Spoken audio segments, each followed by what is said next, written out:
नमस्कार, उत्तराखंड समाचार में आपका स्वागत है। मैं नूतन वरुण। सबसे पहले मुख्य समाचार।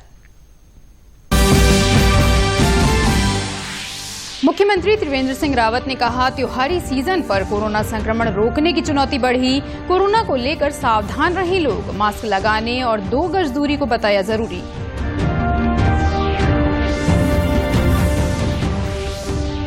राज्यपाल बेबी रानी मौर्य ने कहा, पर्यटकों को मानसिक शांति और आध्यात्मिक सुकून देगा आनंद वन। छात्रों को वन भ्रमण के लिए प्रेरित करने का दिया निर्देश, वन में किया पौधरोपण।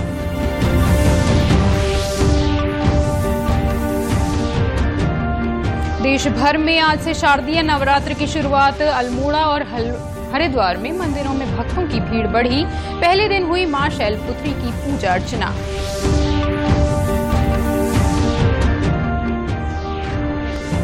और चतुर्थ केदार भगवान रुद्रनाथ के कपाट शीतकाल के लिए बंद। गोपीनाथ मंदिर पहुंची उत्सव डोली, अगले 6 महीने तक बंद रहेंगे कपाट। और अब समाचार विस्तार से। मुख्यमंत्री त्रिवेंद्र सिंह रावत ने लोगों से कोविड-19 को लेकर सावधानी बरतने की अपील की है। उन्होंने कहा कि सरकार कोरोना से जंग लड़ रही है। इस जंग में कुछ हद तक सरकार को सफलता मिली है, लेकिन अब समय कठिन चुनौती का है। अनलॉक 5 के दौरान नवरात्र और त्योहारी सीजन है। उन्होंने कहा कि त्योहारी सीजन में सामाजिक दूरी और मास्क बहुत जरूरी है। मुख्यमंत्री ने लोगों से अपील की है कि त्योहार सावधानी के साथ मनाएं। राज्य सरकार आप सभी के सहयोग से कोविड-19 से लड़ाई लड़ रही है। अभी तक हम कोरोना को कुछ नियंत्रित रख पाने में सफल रहे हैं। मैं आप सभी से अनुरोध करना चाहता हूं कि आने वाला समय चुनौतियों भरा रहने वाला है। अनलॉक 5 में केंद्र सरकार की गाइडलाइन के अनुसार काफी चीजों को खोला गया है। इससे प्रदेश में श्रद्धालुओं और पर्यटकों की आवक में बढ़ोतरी हुई है। त्योहारों के सीजन को देखते हुए हम सभी को विशेष सतर्क और सावधान रहना है। जल्द ही पावन नवरात्रि पर्व की शुरुआत होने जा रही है। इसके बाद दशहरा, दीपावली, छठ पूजा, ईद आदि उत्सव आएंगे। आप इन सभी त्योहारों को पूरी श्रद्धा और उत्साह से मनाएं, परंतु कोविड-19 संक्रमण से अपना बचाव भी बेहद जरूरी है। स्वास्थ्य विभाग द्वारा कल शाम जारी हेल्थ बुलेटिन के अनुसार प्रदेश में कोरोना के कुल 569 नए मामले सामने आए हैं। इसके साथ ही प्रदेश के कोरोना के कुल मामलों की संख्या 57,042 पहुंच गई है, जबकि कुल 5,692 एक्टिव मामले हैं। कोरोना से अब तक 826 लोगों की मृत्यु हो चुकी है। उत्तराखंड की मूल निवासी और बॉलीवुड फिल्म अभिनेत्री उर्वशी रौतेला ने लोगों को कोविड-19 से बचाव के लिए जागरूक किया है। उर्वशी ने लोगों से अपील की है कि अब तक कोरोना का खतरा टला नहीं है, इसलिए हाथों को बार बार धोते रहें, मुंह पर मास्क लगाएं और 2 गज की दूरी बनाकर रखें। उन्होंने कहा कि जब तक दवाई नहीं तब तक ढिलाई नहीं। दोस्तों, अभी कोरोना का खतरा टला नहीं है, इसलिए इन 3 बातों को मत भूलिए। हाथ धोना बार बार, मास्क को सही से पहने और 2 गज की दूरी का पालन करें। हमारे प्रधानमंत्री जी की भी यही अपील है, जब तक दवाई नहीं तब तक ढिलाई नहीं। राज्यपाल बेबी रानी मौर्य ने कहा है कि लॉकडाउन अवधि के पश्चात लोग मानसिक शांति और आध्यात्मिक सुकून के लिए उत्तराखंड सिटी फॉरेस्ट आनंद वन के भ्रमण पर आ सकते हैं। उन्होंने कहा कि देहरादून शहर के मध्य ये सुंदर और सुरम्य वन पर्यटन और मनोरंजन के लिए उपयुक्त स्थान है। यहाँ बड़ी संख्या में पर्यटक आ सकते हैं। राज्यपाल मौर्य आज झाझरा स्थित आनंद वन पर भ्रमण पर थी। राज्यपाल ने मुख्य वन संरक्षक जयराज को निर्देश दिए कि राज्य के शैक्षणिक संस्थानों, स्कूल और कॉलेजों के छात्र छात्राओं को इस सिटी फॉरेस्ट के भ्रमण के लिए आमंत्रित किया जाए तथा उनके रात्रि प्रवास की भी व्यवस्था की जाए। इससे विद्यार्थियों में वनों, वन्य प्राणियों और प्रकृति के प्रति रुचि और जागरूकता बढ़ेगी। राज्यपाल ने सिटी फॉरेस्ट में वृक्षारोपण किया तथा परिसर में स्थित शिवालय में पूजा अर्चना की और प्रदेश की खुशहाली की कामना की। देश भर में आज से शारदीय नवरात्र की शुरुआत हो गई है। मंदिरों में आज पहले दिन मां शैलपुत्री की पूजा की गई। इसके अलावा दुर्गा के पंडालों में भी मां दुर्गा के 9 रूपों की प्राण प्रतिष्ठा की गई। मुख्यमंत्री त्रिवेंद्र सिंह रावत ने प्रदेशवासियों को शारदीय नवरात्र की शुभकामनाएं देते हुए सभी की सुख समृद्धि एवं मंगलमय जीवन की कामना की है। अल्मोड़ा में विभिन्न मोहल्लों में दुर्गा पंडाल बनाए गए हैं और दुर्गा के 9 रूपों की प्राण प्रतिष्ठा की गई है। कोरोना के चलते जिला प्रशासन द्वारा रामलीला मंचन की अनुमति नहीं दी गई है। अल्मोड़ा में चौघान पाटा, लक्ष्मेश्वर समेत 9 स्थानों में दुर्गा पंडाल बनाए गए हैं। लक्ष्मेश्वर में स्थापित मां दुर्गा समिति के आयोजक तारा दत्त जोशी ने कहा कि कोरोना के बचाव के नियमों का पालन करते हुए दुर्गा पूजा की जा रही है।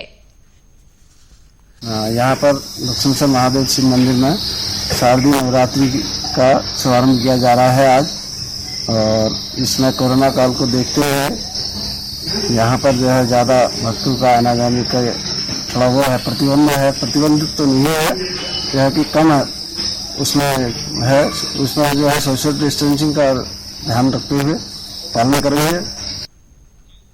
हरिद्वार में देवी मंदिरों में आज से चहल पहल शुरू हो गई। हरिद्वार की अधिष्ठात्री देवी माया देवी सहित शिवालिक पर्वतमाला पर स्थित मां चंडी देवी और मां मनसा देवी मंदिर में भी बड़ी संख्या में श्रद्धालुओं ने मंदिरों में माता की मूर्तियों के दर्शन किए। आज से घरों में लोगों ने घट स्थापना के साथ साथ मां के पूजन के लिए जौ बोए। फायदे तो इतना है कि आस्था के संबंध में मनुष्य के परिवर्तन का फायदा। जब व्यक्ति देखेगा उस आस्था की मूर्ति को, प्रतिमाओं को, तो उसे पुनः वो सारी घटना स्थिति याद आएगी जो मां सती के समय में हुई। किस प्रकार माता सती ने देह का त्याग किया और किस तरीके से नारायण के सुदर्शन चक्र ने उनके शरीर के 52 खंड किए, और हमारी पौराणिक जो गाथा, हमारा जो इतिहास है वो पुनः जीवित होकर प्रत्येक बाल के, बच्चे के, युवा के मस्तिष्क में पुनः चक्र काटेगा, घूमेगा, और समस्त माताओं के नाम की जानकारी, उनकी कथा, उनके खंड और कहाँ कैसा क्या विवरण है, वो सारा विवरण एक ही बार में एक साथ दर्शन हो जाना, ये बहुत बड़ी बात है। मैं यहाँ बचपन से आ रही हूँ, मुझे यहाँ आके मन को बहुत शांति मिलती है और माता रानी के दर्शन करके ऐसा लगता है कि हाँ मैंने जन्नत देखी। मैं बचपन से यहीं आ रही हूँ, ये हमारी कुल देवी है, यहाँ पे हमें बहुत शांति मिलती है। हमारे माता पिता सब यहीं आते हैं और नवरात्रे चल रहे हैं, माता सबकी मनोकामना हमेशा पूर्ण करती है, सब यहाँ आए। वन अनुसंधान केंद्र हल्द्वानी ने नवरात्र में एक नई पहल की है। केंद्र में देवी वाटिका तैयार की गई है। वाटिका में दुर्गा मां की मूर्ति के साथ नीम, केला, आंवला, गुड़हल के पौधे लगाए गए हैं। नवरात्र में देवी पूजा के दौरान इस्तेमाल होने वाले तुलसी, हरश्रृंगार, पारिजात, रक्त चंदन और चंदन के पौधों को भी वाटिका में लगाया गया है। उत्तराखंड वन प्रशिक्षण केंद्र के रेंजर मदन सिंह बिष्ट ने बताया कि वाटिका में चंदन और रक्त चंदन तथा पारिजात जैसे पौधों पर यहां शोध कार्य भी चल रहा है। इन पौधों को संरक्षित करने का भी प्रयास चल रहा है। देवी वाटिका इस वन अनुसंधान केंद्र हल्द्वानी में हमने एक स्थापित की है, क्योंकि इस समय नवरात्र का सुमुहूर्त है। नवरात्र में जो देवियां हैं, देवियों को पूजन का एक विशेष महत्व है। तो 4 प्रकार की वनस्पतियां हमने इस देवी वाटिका में लगाई हैं। इसमें दुर्गा माता के लिए नीम है, लक्ष्मी माता के लिए केला है, सरस्वती माता के लिए आंवला है और काली माता के लिए गुड़हल का पौधा है। पूजा हवन में शमी के पौधे का बहुत महत्व है। घर में दशहरे के दिन शमी का पौधा लगाना शुभ होता है। शमी के पेड़ का उल्लेख महाभारत काल में भी हुआ था। कहा जाता है कि 12 साल के वनवास के बाद अज्ञातवास के दौरान पांडवों ने अपने शस्त्र इसी पेड़ के नीचे छुपाए थे। माना जाता है कि जो भी इस वृक्ष की पूजा करता है उसे शक्ति और विजय की प्राप्ति होती है।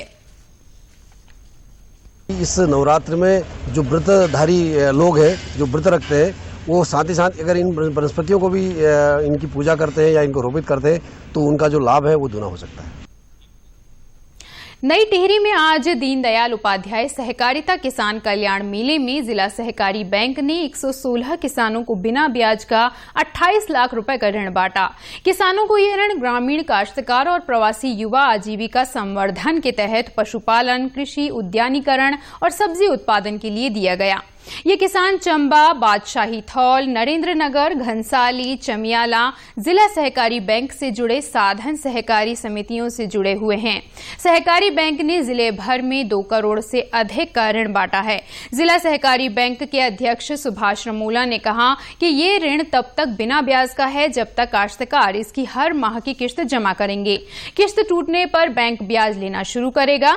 ऐसे में काश्तकारों को धरातल पर अपना व्यवसाय शुरू करना चाहिए। उन्होंने बताया कि महिला स्वयं सहायता समूहों को 3-3 लाख का ऋण दिया गया है और जो समूह नियमित किश्त जमा करेंगे उन्हें अगली बार 10 लाख रुपए का ऋण दिया जाएगा। उन्होंने बैंक अधिकारियों को निर्देश दिए कि प्रत्येक ब्लॉक से 15-15 युवाओं को चयनित करें, जिन्हें व्यवसाय शुरू करने के लिए 3-3 लाख रुपए का बिना ब्याज का ऋण दिया जाएगा। अपने अधिकारियों को हमने निर्देश दिए हैं कि अब हम बहुत बड़ी संख्या में लोगों को लोन नहीं देंगे, बल्कि हम प्रवासी भाई जो बाहर से आए हैं वो इस तरह का व्यवसाय खड़ा करें जिसमें वो 3 लाख रुपए से उनका व्यवसाय हो। लेकिन हमने तय किया है कि हम 3 लाख का लोन तो देंगे, लेकिन वो 3 किस्तों में जाएगा जब वो जमीन पे कोई धरातल पे काम करेगा। क्योंकि अगर हम पैसा दे रहे, सरकार की मंशा है कि 2022 तक किसानों की आय दोगुनी की जाए। अब वो दोगुनी इसलिए होगी कि वो धरातल में काम करेंगे। ऐसा ना हो कि हम लोन यहाँ से दे रहे हैं और वो लोन कहीं और जगह यूज हो रहा है। इस तरह से दुरुपयोग नहीं होना चाहिए। सरकार की जो मंशा है कि भाई किसान तभी तो दोगुनी होगी जब वो नई गाय खरीदेगा, नई बकरी खरीदेगा, नई भैंस खरीदेगा। भारतीय जनता पार्टी के राष्ट्रीय अध्यक्ष जगत प्रकाश नड्डा ने आज वर्चुअल माध्यम से पार्टी प्रदेश कार्यालय का शिलान्यास किया। कार्यालय भवन के भूमि पूजन और शिलान्यास कार्यक्रम में शामिल हुए मुख्यमंत्री त्रिवेंद्र सिंह रावत ने कहा कि इस कार्यालय भवन का निर्माण स्थानीय स्थापत्य कला पर किया जा रहा है।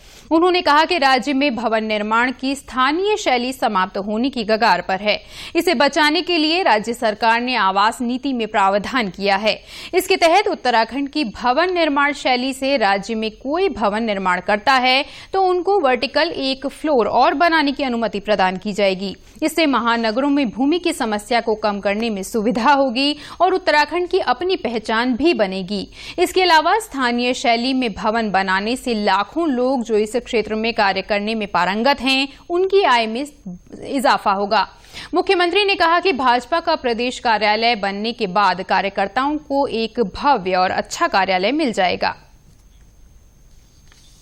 उच्च हिमालयी धाम पंचकेदारों में चतुर्थ केदार रुद्रनाथ धाम के कपाट शनिवार को प्रातः विधि विधान के साथ शीतकाल के लिए बंद हो गए। कपाट बंद होने के मौके पर वहां मौजूद भक्तों ने भगवान रुद्रनाथ के जयकारे लगाए। सुबह 4 बजे से ही कपाट बंद होने की प्रक्रिया मंदिर के पुजारी वेद प्रकाश भट्ट ने शुरू कर दी थी।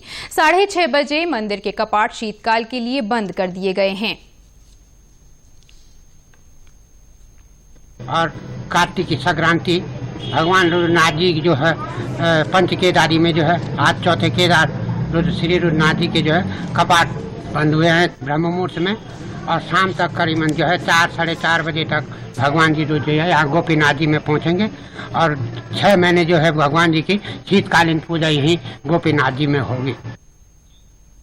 भगवान रुद्रनाथ की उत्सव डोली शनिवार को अपने शीतकालीन गद्दी स्थल गोपीनाथ मंदिर पहुंची। अगले 6 माह तक यहीं पूजा अर्चना की जाएगी। समुद्र तल से 12,000 फीट की ऊंचाई पर स्थित शिव का ये मंदिर पत्थर की एक गुफा में बना है। यहाँ पर शिव के मुख यानी एकानन की पूजा होती है। इस साल की यात्रा भगवान रुद्रनाथ जी की यात्रा रिकॉर्ड यात्रा रही है। काफी अधिक संख्या में भक्तजनों ने भगवान रुद्रनाथ जी के दर्शन किए और आज 17 तारीख को जो है भगवान चतुर्थ केदार भगवान रुद्रनाथ जी के पट शीतकालीन पट बंद कर दिए गए हैं। हम लोग भी यहाँ पे यात्रा करके आ चुके हैं। बड़ी ही अच्छी एक यात्रा है भगवान रुद्रनाथ जी की। महिला अपराधों पर लगाम लगाने के लिए अब हल्द्वानी पुलिस ने महिला चीता पुलिस की शुरुआत की है। एसएसपी सुनील कुमार मीणा ने आज महिला मोबाइल चीता पुलिस की 9 स्कूटी सवारों को हरी झंडी दिखाकर उन्हें रवाना किया। ये स्कूटी हंस फाउंडेशन ने पुलिस को महिला सुरक्षा के लिए प्रदान की हैं। एसएसपी सुनील कुमार मीणा ने कहा कि महिला सुरक्षा के लिए ये एक बेहतर कदम है। महिला चीता पुलिस महिलाओं की शिकायत के निराकरण के लिए तुरंत कार्रवाई करेगी। देखिए, आज हमें हंस फाउंडेशन की तरफ से 9 स्कूटी मिली थी। उसको हम लोग महिला सशक्तिकरण के रूप में और अपने महिला जो शिकायत करता हैं उनके लिए हमने एक स्पेशल मुहिम ये चलाई है कि उनकी शिकायतों का निराकरण अब महिला चीता के माध्यम से किया जाएगा। यही जो हमारी महिला सब इंस्पेक्टर और महिला कांस्टेबल के माध्यम से हर सूचना जो हमें मिलेगी 112 के माध्यम से, चाहे 1090 के माध्यम से या 8191911090 जो हमारा व्हाट्सएप नंबर है और मोबाइल नंबर है, उसके माध्यम से जो भी सूचनाएं महिला संबंधी मिलेंगी उनका निराकरण के लिए मौके पे तत्काल हमारी जो महिला चीता टीमें हैं ये जाएंगी और उनकी समस्या का निराकरण करेंगी। उत्तराखंड की खबरों के लिए आप हमसे सोशल मीडिया पर भी जुड़ सकते हैं। हमारा ट्विटर हैंडल है DD News_देहरादून। हमारा फेसबुक पेज है DD News उत्तराखंड और हमारे YouTube channel DD News Uttarakhand को भी आप सब्सक्राइब कर सकते हैं। कोरोना संक्रमण से बचने के लिए मास्क का अनिवार्य रूप से और सही ढंग से प्रयोग करें। साथ ही सामाजिक दूरी का ख्याल रखें, नियमित रूप से हाथ धोते रहें और याद रखें कि कोरोना को हराना है तो मास्क जरूर लगाना है। नमस्कार।